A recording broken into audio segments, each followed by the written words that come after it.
por dentro das principais discussões que impactam seus investimentos e das análises de nossos especialistas sobre as movimentações do mercado financeiro. Falando nisso, nosso encontro é toda manhã, logo após a abertura do mercado.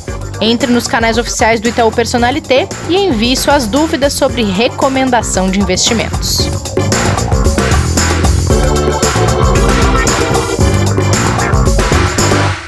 Olá, vocês estão acompanhando o Investidor em Foco. Bem-vindas e bem-vindos ao episódio desta quarta-feira, dia 27 de janeiro de 2021, em que a gente atualiza os principais indicadores que saíram dos países mundo afora e também a situação aqui no Brasil. Kleber, como está você? Tudo bem, Rê? Mais um dia aí, mais um pregão nessa semana. E uma semana que vem sendo difícil para o investidor, né? Pois é, Kleber. Queria ouvir de você a que o mercado tem atribuído estas 5 quedas consecutivas do Ibovespa. Indo para a sexta por enquanto, mas vamos aguardar aí o final, né? A gente está gravando agora aqui no comecinho da manhã. Ele já abriu negativo de novo, o Ibovespa. Por causa realmente dessas preocupações e dessas tensões que a gente tem no mercado externo e por mais algumas coisas aqui também no Brasil. Basicamente, no cenário internacional que tem pesado bastante, são duas coisas, né? Aquelas que a gente já sabe de cor e salteado qual é. A primeira, quer arriscar? No cenário local ou internacional? No internacional. A questão dos estímulos nos Estados Unidos, a segunda onda da pandemia na Europa e nos Estados Unidos. Acho que negativamente esses são os principais, né? É isso aí. O que o investidor fez? Ele pegou esses dois pilares que eram os pilares que estavam trazendo as bolsas para as máximas e trouxeram as bolsas para as máximas. Por quê? Segunda onda vai cada vez mais reduzir tanto na Europa quanto nos Estados Unidos por causa do início das vacinações. E o que aconteceu? Houve um início de lentidão maior do que o esperado nessas vacinações e nas imunizações, e aí teve essa redução da expectativa, né, e desse ânimo dos investidores em relação a isso. E na outra ponta, vai sair o pacote fiscal?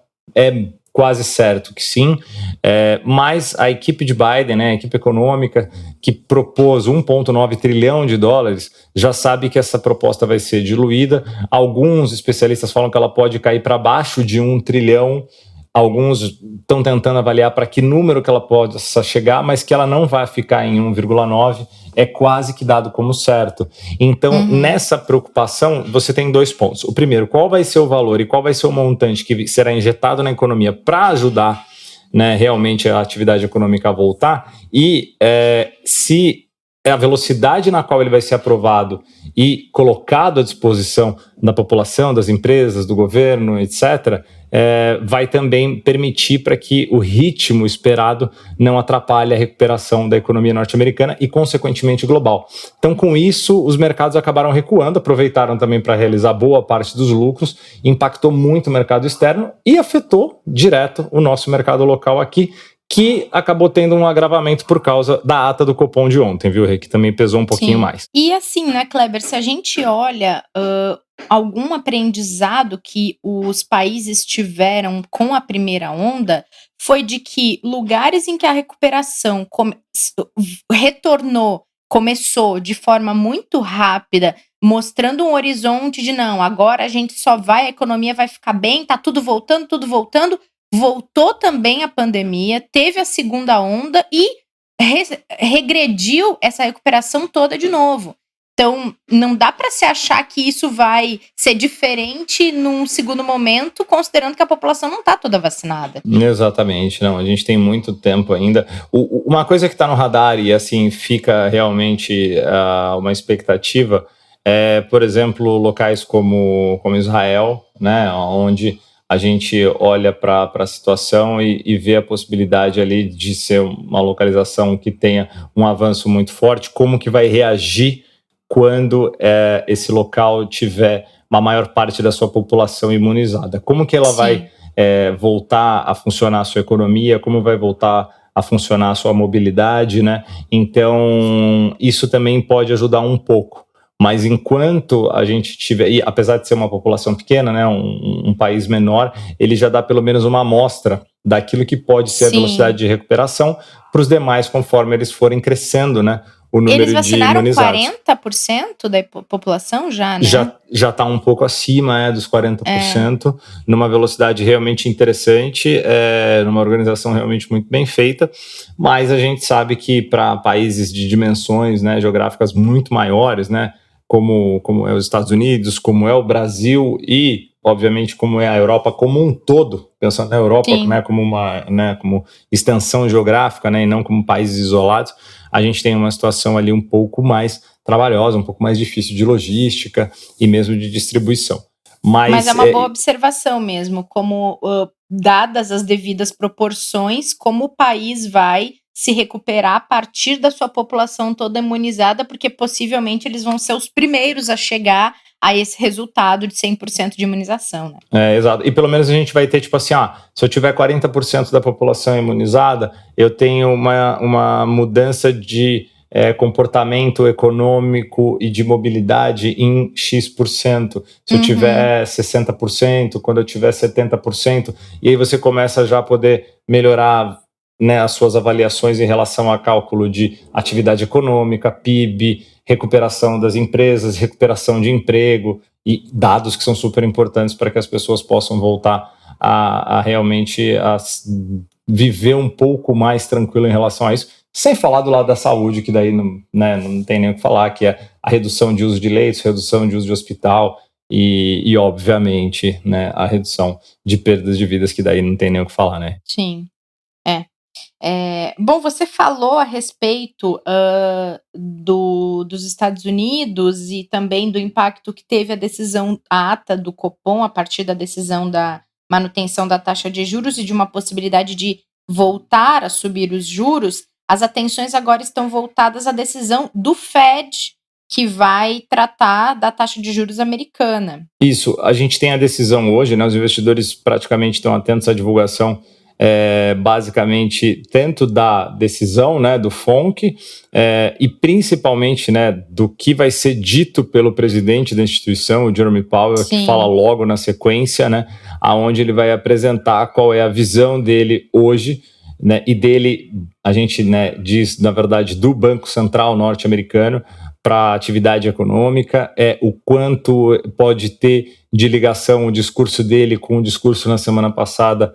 da Janet Yellen, né, a nova secretária do Tesouro norte-americano, do governo Joe Biden, onde ele vai mostrar ali o que o Fed vai continuar fazendo e como ele enxerga que essa decisão de hoje, que é praticamente dado como unânime, a manutenção, né, da taxa de juros em 0 a 0,25, e se ele vai também falar de mais estímulos por parte do Banco Central, como recompra de títulos ou outras operações que eles possam fazer, além também de informações adicionais que eles possam trazer que ajude aí o investidor a ter pelo menos uma informação, uma visão um pouco melhor por parte daquilo que o Banco Central venha a enxergar. Mas assim, a gente ainda tem uma expectativa de, pelo menos em relação a juros, né, a política monetária, a gente vê o mercado americano continuar por muito tempo com juros muito baixos, que é o que eles têm dito, né, para uma questão de estímulo à recuperação da atividade por lá. E também, Kleber, é a primeira manifestação do Jerome Powell depois da posse do Biden, né? Verdade. Então vai ser também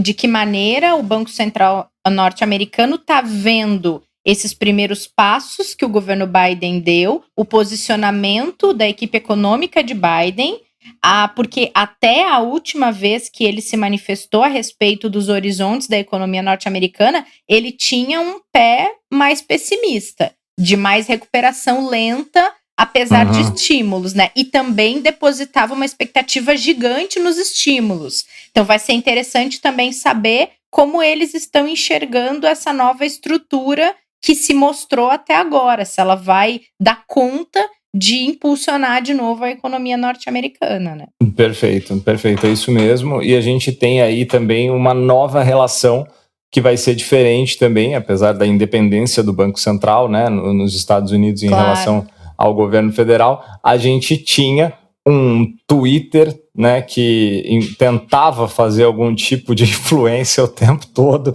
né, do ex-presidente, quando Jerome Powell falava, quando o Fed se manifestava, em tentar pressionar para decisões que obviamente nunca tiveram nenhuma influência. A gente acredita e espera, né, ver ali um comportamento totalmente diferente do atual governo em relação a isso, e que também traga um pouco mais de tranquilidade até para o próprio mercado, para os investidores. Mas você está certíssima, esse alinhamento é que a gente vai começar a enxergar a partir de hoje, sim, no discurso dele. Agora, vamos à China, que é um mundo à parte de todos os outros que vivem nesta nossa galáxia, porque os lucros da indústria cresceram 20,1% em dezembro, na comparação com novembro, sendo que novembro já tinha crescido.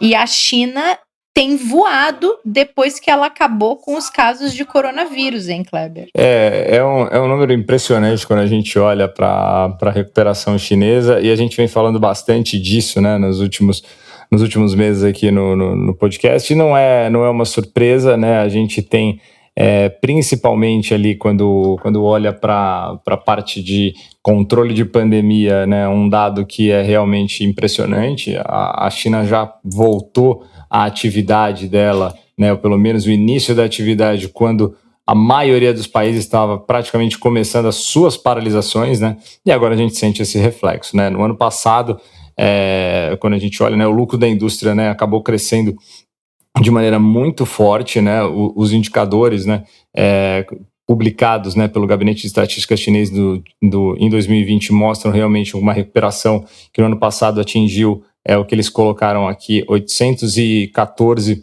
milhões de euros, né, em lucro de firmas industriais só em 2020. Né, foram divulgados os dados mensais de dezembro, que foi esse que você apresentou, né, um aumento de 20% nos lucros. No ano foi 4,1%, né, os lucros das principais empresas industriais, né? Então a gente vê ali uma recuperação que dá um potencial provavelmente para o ano de 2021 muito forte, né? Alguns analistas até colocaram, né, um estatístico até chinês, né, colocou que apesar da grave e complexa situação internacional, a China ela teve sucesso, né, no controle da pandemia e que garantiu o desenvolvimento econômico e social.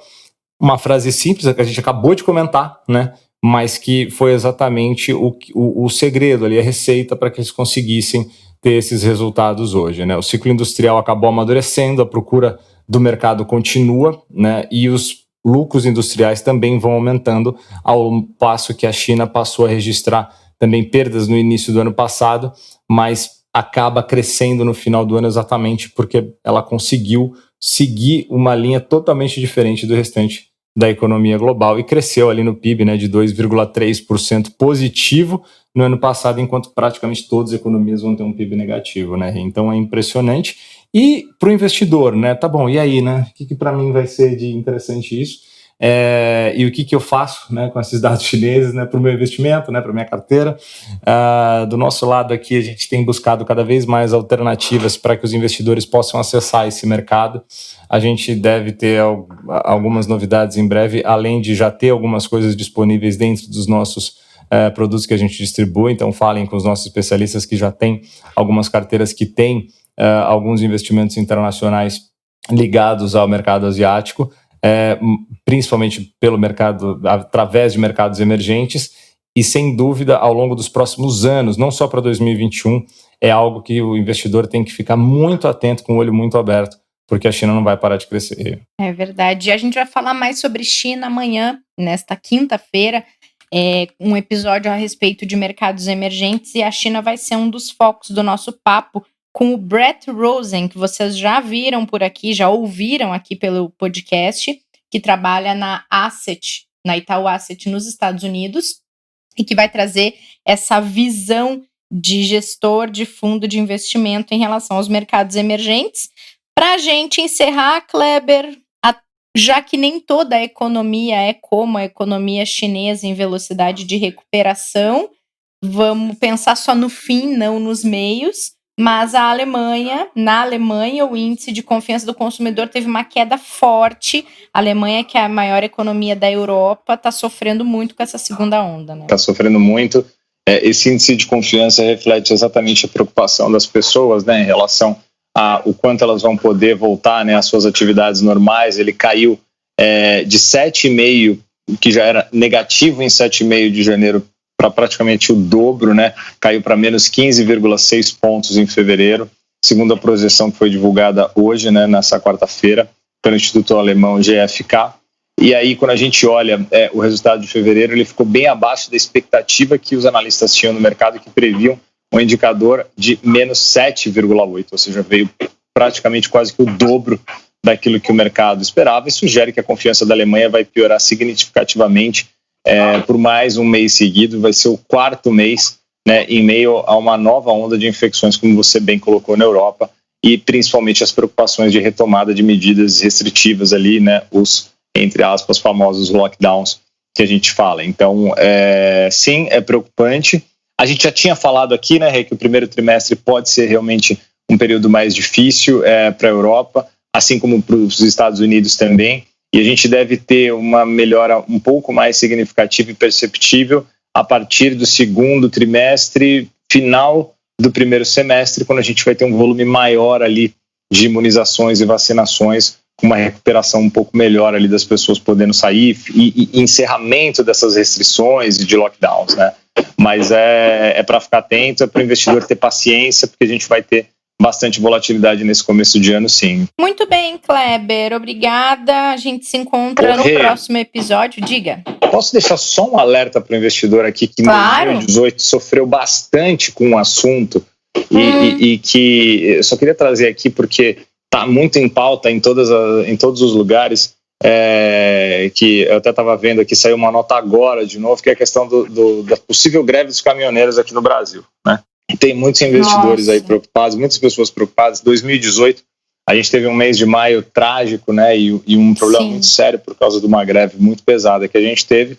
E agora uma notícia que saiu foi de que a CNTTL, né, que é a Confederação Nacional dos Trabalhadores em Transporte e Logística, aderiu, né, à greve, e como uma das principais entidades da categoria, que detém ali 800 mil motoristas na sua base, ela vai orientar a que todos, né, façam a adesão à paralisação no dia 1º de fevereiro, por um tempo indeterminado ainda, que não sabe qual exatamente em protesto, né, a uma insensibilidade do governo atual em fazer as mudanças, as reivindicações no setor que eles estão pedindo, né? Então, se isso acontecer, a gente pode ter impacto, sim, no mercado, e aí vai depender muito da magnitude do tempo em que essas greves vão acontecer. Então, é uma informação ainda apenas de notícia, não tem impacto direto ainda no mercado, a gente não sentiu, mas para o investidor já ficar com o radar ligado aí, acompanhar, porque se isso realmente se confirmar e for algo que ganhar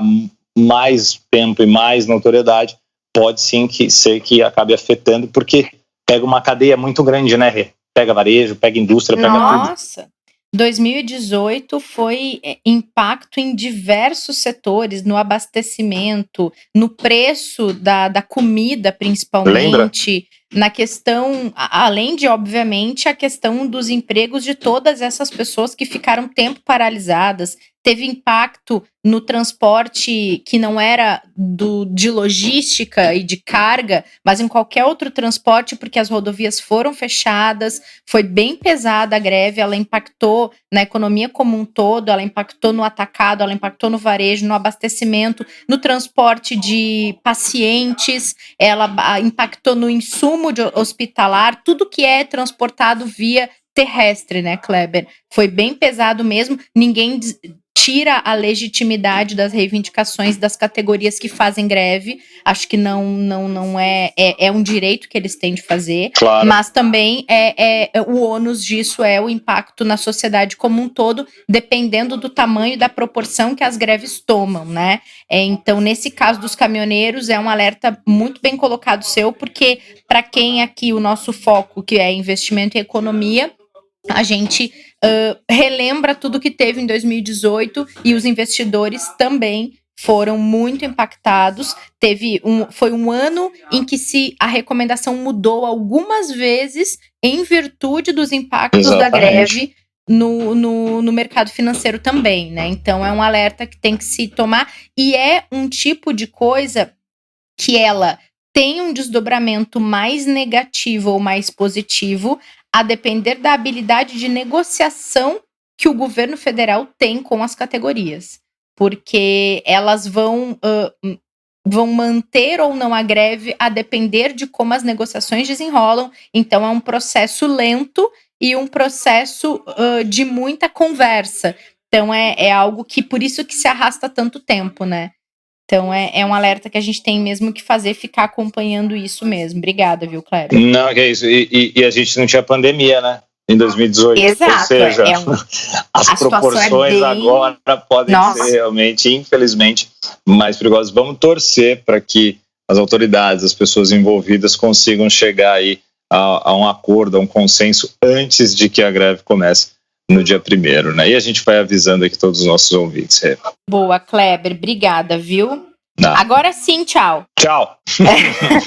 Até o próximo. Valeu, amanhã a gente está de volta. Obrigadão. Até lá. Obrigada a todo mundo que acompanhou o episódio de hoje. Não percam esta quinta-feira que a gente vai falar de mercados emergentes. E também não esqueçam de seguir o Itaú Investimentos no Telegram. Até lá. Fique por dentro das principais discussões que impactam seus investimentos e das análises de nossos especialistas sobre as movimentações do mercado financeiro. Falando nisso, nosso encontro é toda manhã, logo após a abertura do mercado. Entre nos canais oficiais do Itaú Personalité e envie suas dúvidas sobre recomendação de investimentos.